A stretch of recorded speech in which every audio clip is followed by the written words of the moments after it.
This month we've been focusing on resilience. And what I want to do now is do a bit of a deep dive into something that you can do to help you further create a high level of resilience or enable you to deal with situations in a different way.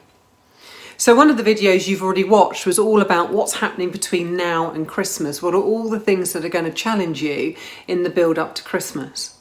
And one of the things that we can actually do is just list all of those things. Whether it's in the build up to Christmas, maybe it's a work situation, maybe it's your month ahead, doesn't matter what month of the year. Maybe it's you're coming into the summer holidays, for instance, as an example, all the Christmas holidays as they're heading towards us quite quickly.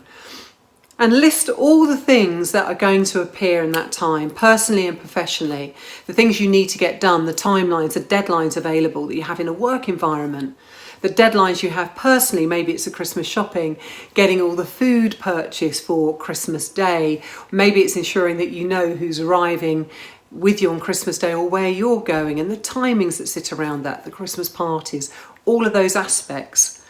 And when we start to consider all those things whilst having our normal day to day, it can feel really overwhelming. And when we feel overwhelmed, guess what happens?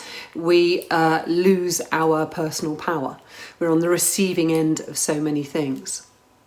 So the first thing I'd like you to do, there's 3 key steps here. The first thing I'd like you to do, again, as always, is find a space. Find a space to sit and to be. And once you've found that space to sit and to be, just put down on paper all the aspects, all the things, all the circumstances that are going to pan out for you right now and over potentially the next few weeks. All the things that right now are taking up headspace for you and potentially challenging you when it comes to the amount of space, amount of bandwidth you've got available to actually achieve things. Once you've listed them all, just now go through them and prioritise them. What is important and what is urgent?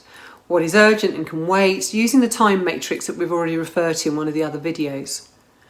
Then what I'd like you to do is also say, is this just me? Is it just me that's doing this, or are there other people involved in achieving this outcome?